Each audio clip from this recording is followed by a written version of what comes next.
কাল অগাস্টের 8 তারিখ, 8 অগাস্ট, পূর্ণিমা আছে, একটা ভালো দিন। তো এই দিন নাকি লায়ন্স পোর্টাল ওপেন হচ্ছে 8 তারিখ, তাই সময়টা 8টা উইশ।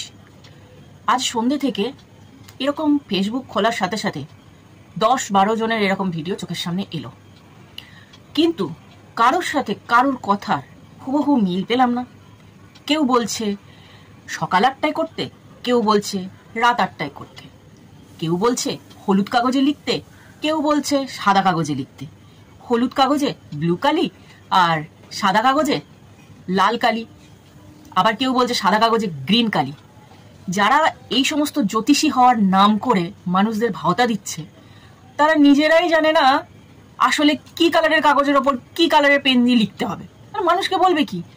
যদি এটা লায়ন্স পোর্টাল কোনো নির্দেশ হয়, তো সবার কথা একই হওয়া উচিত। সাদা কাগজ তো সাদা কাগজ, হলুদ কাগজ তো হলুদ কাগজ, কালিটাও ঠিক সেরকম, ব্লু কালি বা রেড কালি বা গ্রিন কালি, এক একজনের এক এক রকম। এটা আবার কি রকম? কেউ বলছে সকাল 8টায় একটা সাদা কাগজের ওপরে 8 বার লেখো, কেউ বলছে এক একটা উইশ এক এক দিন করে 8 দিন লেখো, প্রত্যেক দিন লিখবে, পরের দিন সকালে সেটাকে পুড়িয়ে ইউনিভার্সের কাছে ছড়িয়ে দিতে হবে। আবার কেউ বলছে একটা কাগজের মধ্যেই 8টা উইশ লেখো, সেটা ঠাকুরের কাছে রেখে দাও, 4 দিন পর মানে 12 তারিখে সেটাকে সন্ধ্যাবেলায় পুড়িয়ে ইউনিভার্সের কাছে ছড়িয়ে দিতে হবে। বুঝি না বাপু, কোনটা করলে আর কি হবে? লাগলে তুক আর না লাগলে তাক। যারা বলছে তাদের তো কোনো দায়িত্ব থাকবে না, যার যার ইচ্ছে মতো সেটা করবে।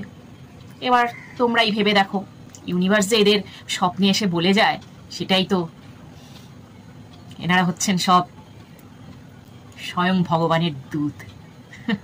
কি তোমরা কি কেউ করবে এই লায়ন্স পোর্টাল ওপেন হওয়ার পর ম্যানিফেস্টেশন, নিজের ইচ্ছে প্রকাশ? করো করো করো, খুব ভালো। যদি হয়, ওই যে বললাম, লাগলে তুক না লাগলে তাক।